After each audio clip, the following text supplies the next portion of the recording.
here's your host, Alex Garrett. All right. Well, we are back, and Lou Terminello is back as well with Terminello's take on the Alex Garrett Sports Spotlight. Hey, Lou, first of all, did you know we gained a new sponsor here at the Alex Garrett Podcast Network? I didn't hear the good news, Alex. That's great. Thanks for Franklin Sports, who's the leader behind Dick's Sporting Goods, is now a affiliate sponsor through Impact.com. So there you go with that. So there's some more deals on the way. Congratulations. That's great news. Good way to start the show. Well, what is your take on everything we're seeing in sports? Okay, Zach Wilson refuses to be, might refuse to play quarterback. We don't know how true that is. Yeah, we don't know FSU Seminoles are being the FSU Seminoles are being punished for having an injured quarterback who says he wishes broke his leg earlier in the season. I mean, this weekend feels catastrophic for the college football playoffs. I want to start there because my thought is strength of schedule had to have played into this, in addition to the fact that they didn't have a healthy quarterback in the college football selection committee's eyes. What do you think? Well, I mean, the three best teams that Florida State beat were LSU, Louisville, and Clemson. The Clemson game they probably should have lost early in the year. Alabama's best win was Saturday, winning they beat a team that had won 29 in a row. They lost to Texas at home. They beat Ole Miss, which was always hovering around number 10 or 11. I guess Alabama's reputation helped them. But Florida State's an iconic school. I mean, they've won many championships. Of course, not like Alabama, but the committee had a tough time. Thank God they're expanding the college playoffs. I'm not a fan of 12. I'm a fan of 8. 12 is too many. We're going to see big changes next year. The college championship games will be meaningless because we'll just say if there was eight this year, Florida State, Oregon, Oklahoma, and Ohio State all would have made it based on the college football playoff rankings. Did they get it right? The thing is that now Alabama is in. Alex, I think Alabama's beating Michigan. I'm not a predictor. I think Alabama's going to win a national championship. I really do. Well, let me take a step back. I think it's going to be Alabama versus Texas. But Alabama has gotten better as the year went along. This is not a great Alabama team. Milroe has been tremendous. And if you saw him early on against Texas, against South Florida when he was pulled, he was benched. They used 3 quarterbacks this year before he got back in. And this kid makes great decisions. He's poised. I think Alabama is in good shape. I really do. And, of course, they're coached by the great Mr. Saban. So it's going to be an interesting playoff. But thank God next year we are expanding. Like I said, 12's too many, but 4 was too little. Clearly so. And what do you think of the way the Florida State AD talked? It's as if they want to remove themselves from the NCAA world. And maybe I'm just thinking, hey, just start your own thing then. If you want to be all NCAA rejects, why not? Start that whole trend. Well, Florida State has a legitimate beef. They were 13-0 in the Power 5 conference, and they won their championship. They had to play with a third-string quarterback in the championship game on Saturday night. The second-string quarterback would have been back for the playoff because he was in concussion protocol. And they have a great defense. There's a lot of pros on that team who will be making it in the NFL. They have legitimate beef, but it was very, very difficult. Ironically, the ACC could have been the 12-team playoff this year, but they were one of the people that Drew Corrigan from North Carolina State, who was representing the ACC, said we want the 12-team playoff next year, not this year, and it ended up biting a member of his own conference. Because remember, there's financial consequences with this. You go to the playoff.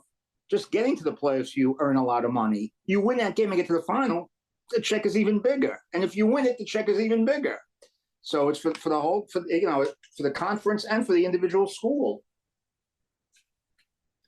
Yeah, I know that conferences love to talk about, hey, this team made it to this team. In any sport, by the way, it's not just football. But this whole thing, and I always thought, I think Alabama, Michigan, I don't know. I think the committee looked at sexiness of the matchup. This is a great matchup to have on New Year's Day. I think it's what they wanted, and that's how they engineered. That's just my personal feeling, though. Well, I agree with you. Both matchups are sexy. You got the Rose Bowl at 5 o'clock. You have Michigan and Alabama at 5 o'clock, and then at 8:45, right after that, you have a tremendous Washington team that beat Oregon twice. And even though they beat them in the regular season, they were still 10-point underdogs in the Pac-12 championship game. And Washington beat them again against Texas, who's getting better and better. And they beat Alabama early in the year at Tuscaloosa. That counts for something. I think the 4 teams that are in, Alex, this could be one of the most interesting semifinal and final that we're going to have. I mean, I would guess Bama versus Texas if I had to make a prediction right now. But Washington, Penix is a terrific quarterback. He should be terrific at the next level. And they have 3 pro potential. I would say he's probably the Heisman winner too. No, that's just my thought. Well, he might have won the Heisman by winning on Friday night. That's how close it was. Let me ask you this, Lou, because we're seeing a lot of tradition. Well, 2 big traditions disband this after the season's done. SEC will no longer be on CBS, and of course, the Pac-12 is completely disbanding. But I don't know about you. My favorite SEC CBS moment was Joe Burrow, the end around against Alabama as a LSU Tiger, and winning the game, and then winning. I think he went on to win the championship. I mean, the guy had an incredible season before his draft year. Well, in his draft year, I should say. He did. He had an incredible senior year. He won the Heisman Trophy. But my favorite SEC moment on CBS is when Alabama went for the long field goal, and the Auburn kid returned it. Davis, I forget his first name, returned it. In college, they don't count the yards in the end zone. It just starts from the goal line. But he took it like 9 yards deep in the end zone and returned him his field goal on the last play of the game to win it. To me, that was one of the most exhilarating plays I've ever seen, just about in any sport. But yeah, the CBS days after 33 years, they were talking about it the other day. Jim Nantz was the first play-by-play guy, then Sean McDonough for a little while, then Vern Lundquist and Brad Nessler, all great play-by-play announcers. My fiance and I were watching Jim Nantz at a very young age, calling Barry Sanders. So he goes way back on CBS back in the day. But I want to finish up with the college football talk because the Pac-12, as I mentioned, is disbanding. What's that mean for them to have at least one contender in the playoff their final year? That means something, doesn't it? Absolutely, it does. I actually think from top to bottom, the Pac-12 was the best conference in college football this year. It's good that they're in this last year. It's kind of ironic that the Pac-12 is in there, but you have a future Big Ten rival of Michigan. And if Michigan and Washington play for the championship, that will be pretty ironic as we go into 2024. I guess the other thing about this playoff is, do we start hearing the big asterisk talk if Michigan wins this whole thing? That's the next question I think we're going to face here. I would say no. I would say no. They took their punishment. Harbaugh was suspended. I think the suspension was a little too light as far as not the number of games, but he only missed game day. He was still there all week for practice. He helped put together the game plans with the coordinators. So it wasn't really a difficult penalty that he suffered. And I don't know if Harbaugh is going to continue at Michigan. It'll be interesting to see. An NFL team is definitely going to come after him. But just think about this, Alex. You're Georgia. You won back-to-back national championships. You won 29 games in a row before Alabama won on Saturday. Before going into Saturday's game, you were 45-1 in your last 46 games, and you dropped from 1 to 6. Whoa, that's got to be. You talk about Florida State, and I do feel for Florida State very much, but I also feel for Georgia. I actually thought, even though they lost and it was a tight game, I actually thought that both Georgia and Alabama might be in. Well, let me ask you this. I felt like, and maybe you disagree with me, I feel like despite the big win against Alabama in the rematch in Tuscaloosa, I thought the movable piece here could have been Texas. I don't know. I just felt like if you're going to swap one of those teams out, it would have been Texas. Would you agree? I definitely would agree. If Georgia had beaten Alabama, Florida State would have gotten in. That's what they would have picked, Florida State, if Georgia, because Alabama would have been gone. They would have had 2 losses. They would have been gone. Next year, Alex, no divisions in any of the major 4 conferences that are left. ACC has already dumped divisions. The Big 12 dumped divisions a couple of years ago. The SEC is not going to have divisions next year, and the Big 10 is not going to have divisions. So you can, and this is why the expanded playoff to 12, I don't like. First of all, that you really don't need conference championship games anymore. You really don't, because take it like I said. Just we'll use Michigan and Ohio State. Yes, next year Washington's going to be in, and Oregon, and they might be playing for the championship next year. They're that good, their programs. But let's just say it's Michigan and Ohio State. They're going to play the Saturday after Thanksgiving. Then, if they finish 1-2 in the 18-team league, they'll be playing for the championship game the next week. And if they'll both make the playoffs, no matter what happens, they could play a third time in that 12-round playoff, that 12-team playoff. I don't know. Now, they're not going to give up the championship games, the conference championship games, because of TV money. And, of course, the travel is going to be unbelievable for some of these teams that play a USC, a UCLA, and the like. It's going to be an insane Big Ten that we've maybe not seen before, I guess, because the West Coast has never been involved in it, right? So it's going to be very different. Well, hey, one last to put. Go ahead. It's going to be an insane ACC. You got Stanford and California. You know, they're touching the Pacific Ocean, and they're going to be playing in the Atlantic Coast Conference next year. Is this a financial thing? Does this mean the Pac-12 could not survive financially? Is that why they disbanded? Well, I mean, there was only after all these teams went to various conferences. There was only 2 left: Oregon State and Washington State, and they're trying to hold on to the Pac-12, quote unquote, or Pac-2, not to rebuild the conference. They might do things. If they have a scheduling agreement with the Mountain West next year for 1 year only. But the thing is, Washington State and Oregon State, and they've gone to court with this, and it's in courts right now. They want the money not to be split with all the Pac-12 schools because they're leaving. They just want the money for themselves. And I don't disagree with Washington State and Oregon State. That's a big story that we're going to have to continue to watch. Washington got an injunction against Washington State and Oregon State. So they can't get the money right now, or they have to wait. But I think it would be ridiculous if they give it to these teams with that are leaving, that are looking for some conference money. So we'll see what happens. I'm sure Washington State and Oregon State will land somewhere. I don't think realignment is over. Yeah, Florida State wants to leave the ACC. North Carolina, everybody said that North Carolina has already talked to the Big Ten. That's probably true, but I know because I have a Big 12 contact that they're talking to everybody.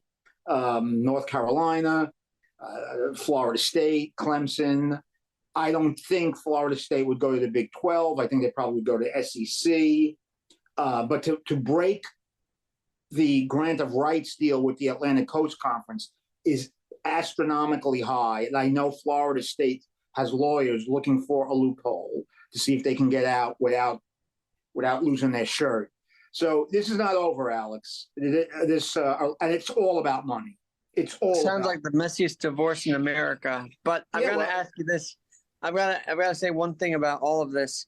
I'm looking forward to two quarterbacks. One is Quinn Ewers because the guy had this great rematch against Alabama after coming that close last year.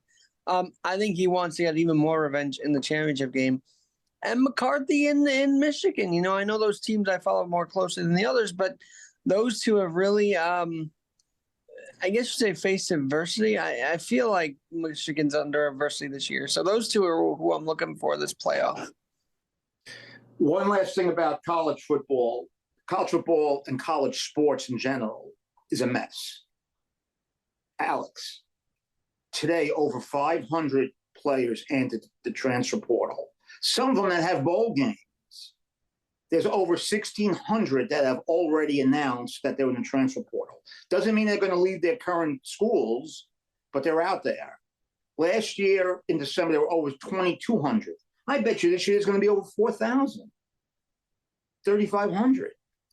I mean, the transfer portal and the NIL is out of control. Caleb Williams. Speaking of that, a lot of these guys are entering from Notre Dame, and there's a question of, is Marcus Freeman the reason why they're transferring out? Notre Dame fans are getting restless right now. Well, I mean, look at Ohio today. Kyle McCord told Ryan Day, "I'm in the portal." That shocked Ohio State. Their leading receiver has also entered the transfer portal. It's just nuts. It's ruining the sport. You have players that are playing many times for 3 different colleges in 5 years. Those are student athletes. Now, I understand this is a money-making business, and I'm not knocking the students, but we got to call it what it is. These guys are professionals. College sports is now a professional business. But if they don't get their hands around this, it's just going to explode into all kinds of situations that we don't even know how bad some of these situations could be.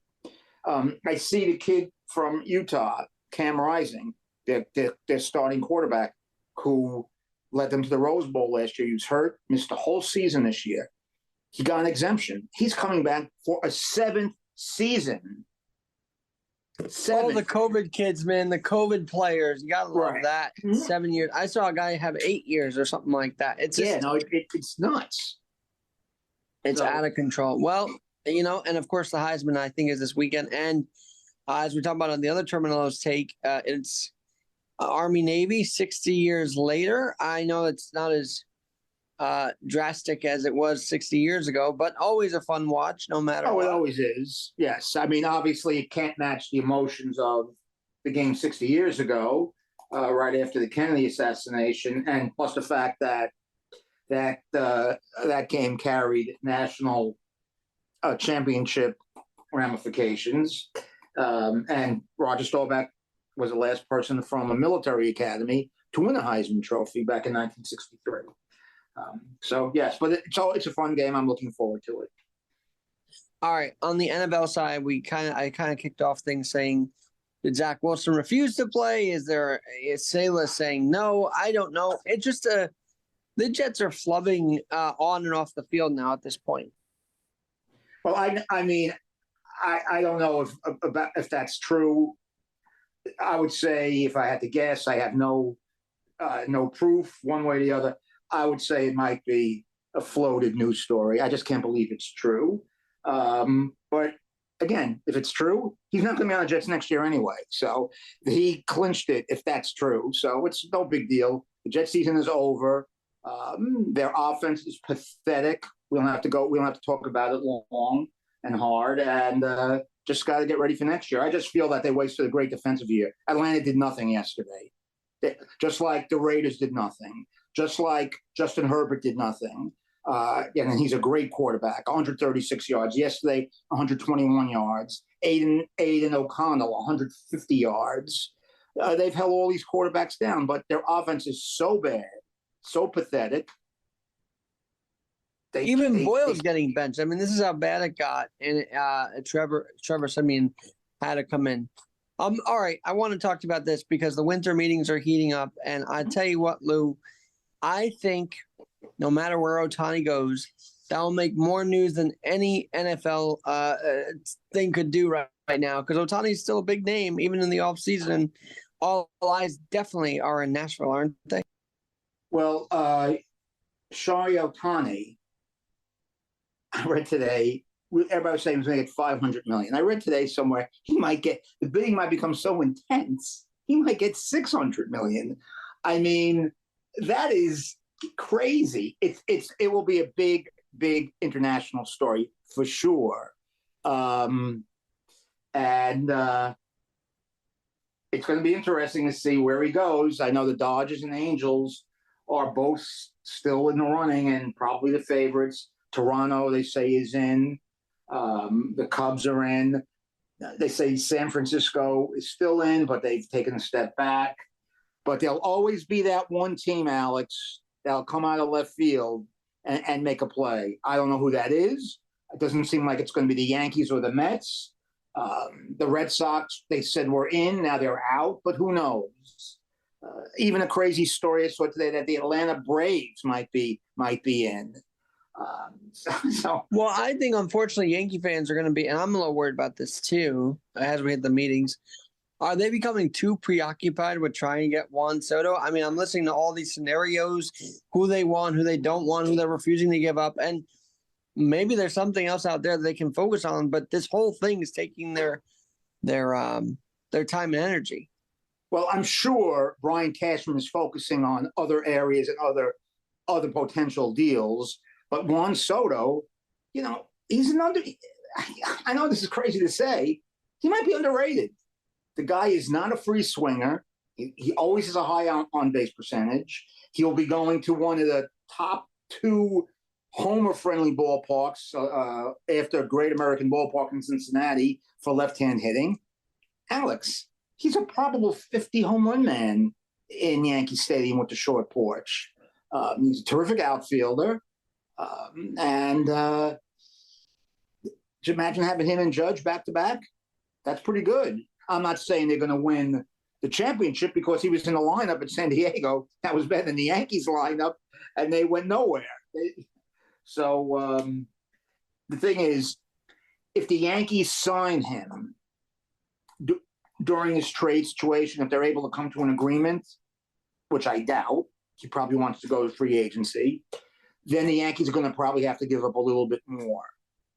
I heard the Jays are in for the Soto situation.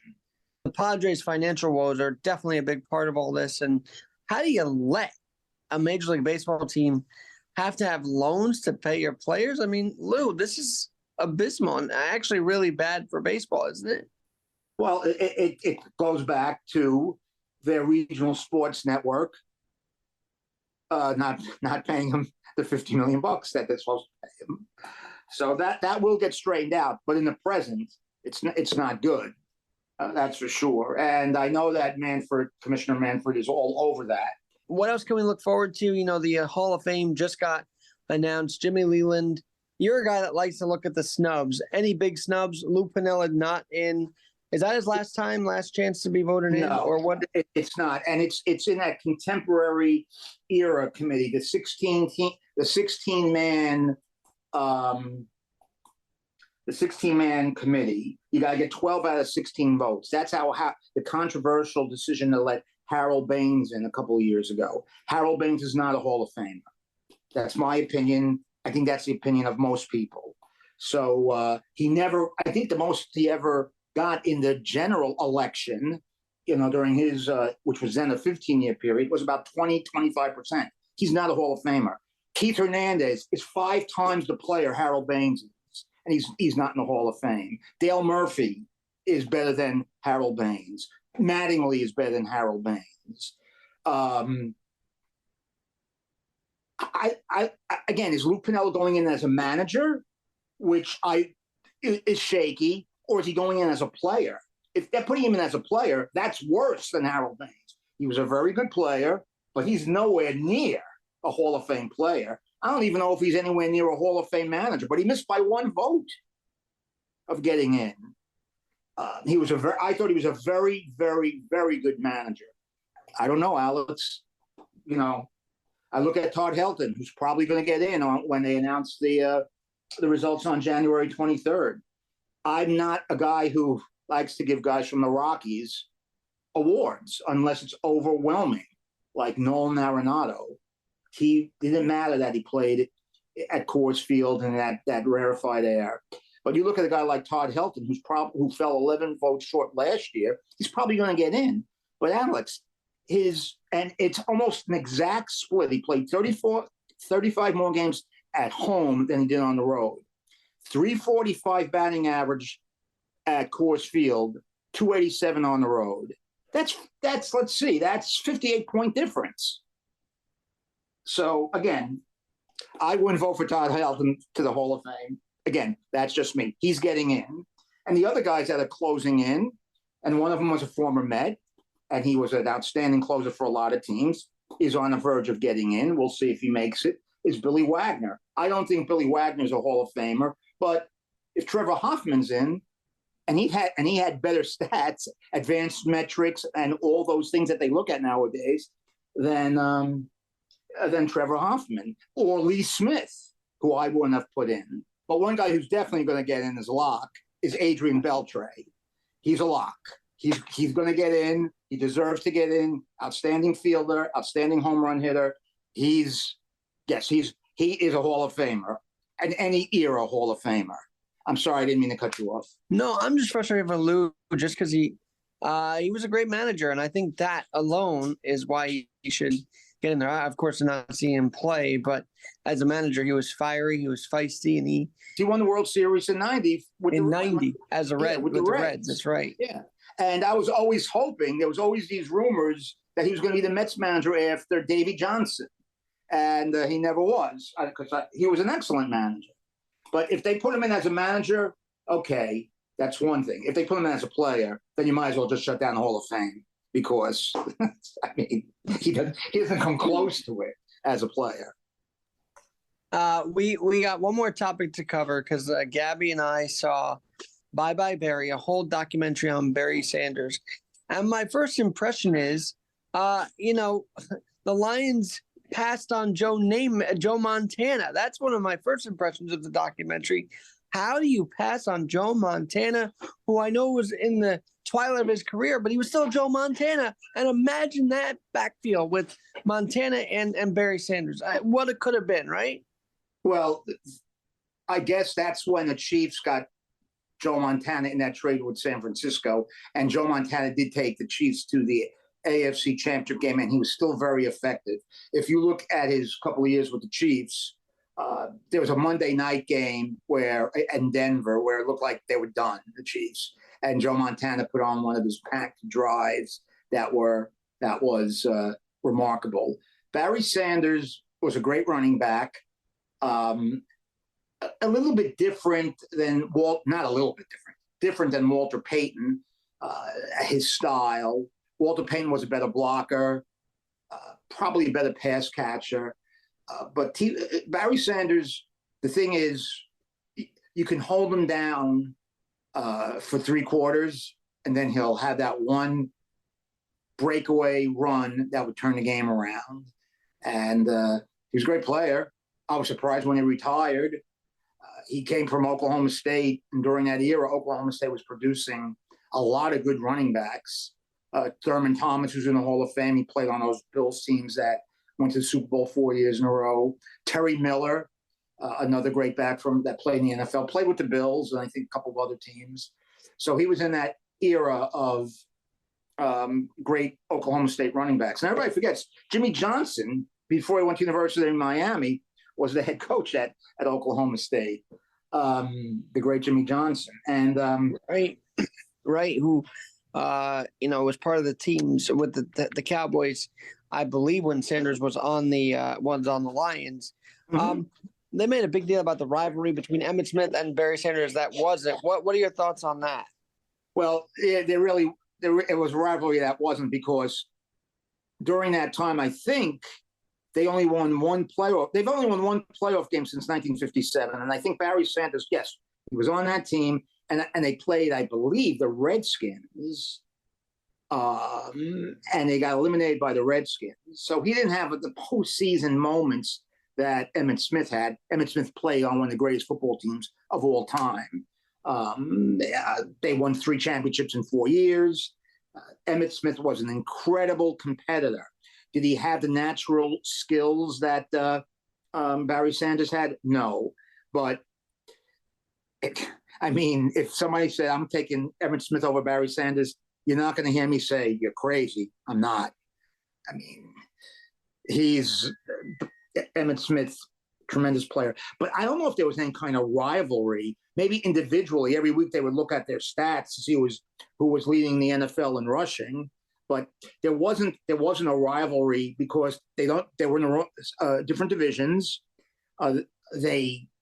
The Cowboys were the best team in the NFL for a half dozen years. The Lions were not. Well, one last thing about this documentary is, did these guys, and I know you might disagree with me here, but if they just let these running backs today play without the excessive holding calls almost every run, there would be some great running backs who have the stats like Barry Sanders and Walter Payton.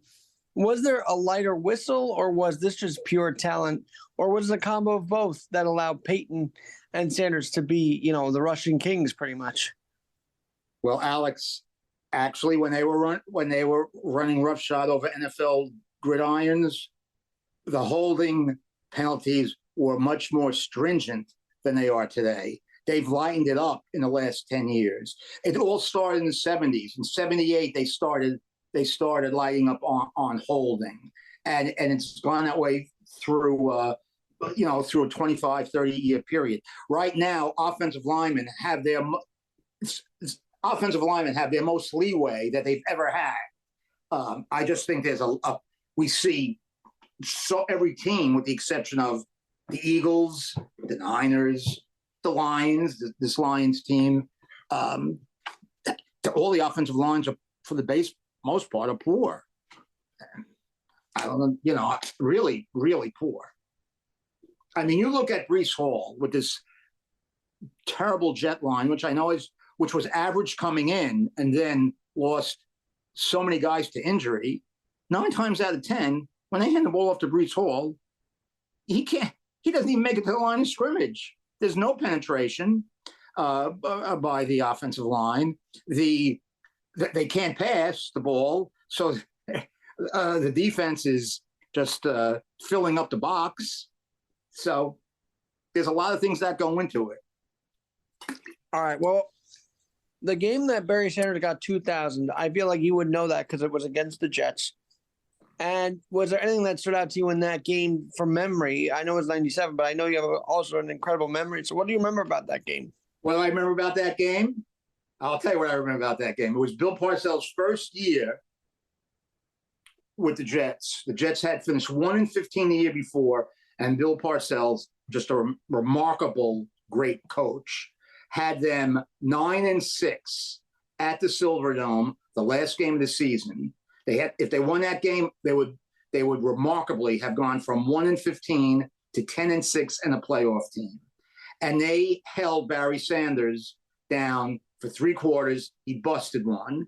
Parcells, a great coach, made a couple of decisions in that game, got a little too cute with some quarterback changes and some pass run options.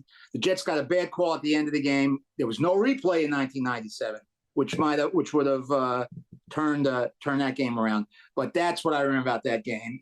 It would have been the greatest turnaround in NFL history. The Jets were 1-15 in 96. They were 3-13 in 95, and they would have been in the playoffs. And there was only 5 teams in the playoffs in 1997, not 7. Well, there you go. And I know around that time, didn't they retire? They retired Namath's number around that time, and we watched that video. You had Namath's number was retired. I was at the game. His number was retired in 1985. 185, and they were still booing the Jet personnel, front office back then. So took a while to get them on the right track, and Parcells was definitely the guy. Hey, we started this conversation talking about why the selection committee decided to go with Alabama. That's what it felt like. It didn't feel like any statistical thing. It felt like just their perception of everything, right? That's how it seems. No, there was no stats involved with that. But no, I think you're right. You got to remember, I think 13 out of the last 17 championship games, there's been an SEC team involved. So yeah, the SEC carried weight. The fact that they were an SEC team. If Alabama had come out of the Sun Belt Conference, they wouldn't be playing. They wouldn't be playing at the Rose Bowl. There's no doubt about it. Let's say the NFL, as you said, all fair, ran the world like that. Tom Brady being a rookie quarterback, filling in for Drew Bledsoe, wouldn't have had a chance to go to the Super Bowl. Is what you're thinking there, right?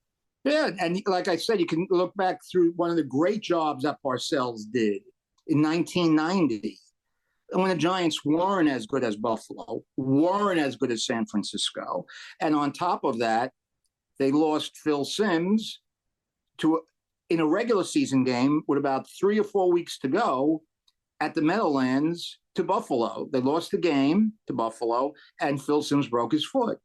They had to put little used Jeff Hofstetler, who ended up having a good NFL career for the Giants and for the Oakland Raiders.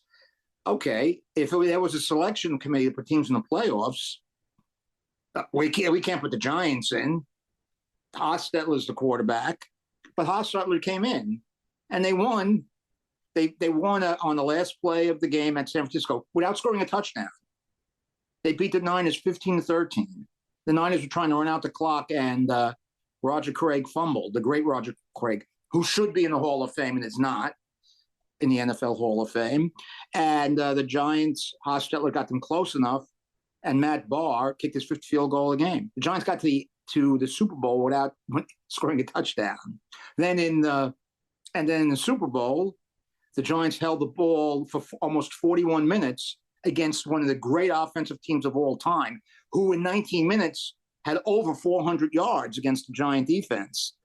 But Parcells was a master at game planning, and Hostetler hit Stephen Home Run Baker, the touchdown maker, for a touchdown, and the Giants won that game 20-19 on the famous wide left. No, excuse me. Wide right. Wide right. The famous wide right. And so that's why Florida State saying, hey, I thought we went to the playoffs system to find out on the field who's the best team. We're 13-0. And you know what? They may be right, but it was a tough situation. Next year, you're not going to have to worry about it.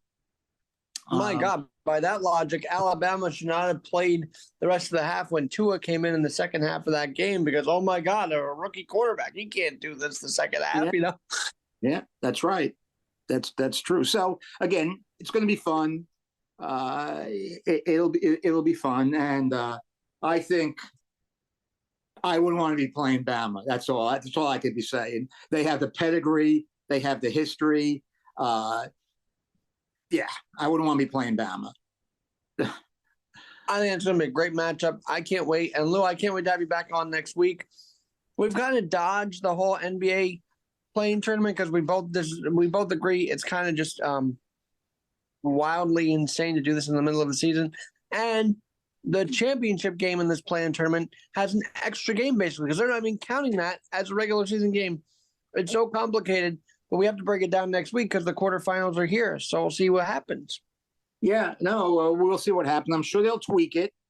I mean, I don't like the fact that the point differential in an NBA game where 250 points are scored on a nightly basis, sometimes 300, the way the scores are nowadays, to have a tiebreaker as a point differential, they got to change that. They got to come up with something else, and I'm sure they will. Again, we'll see. Apparently, the TV ratings have been a little higher for these tournament games. How much higher? I don't know.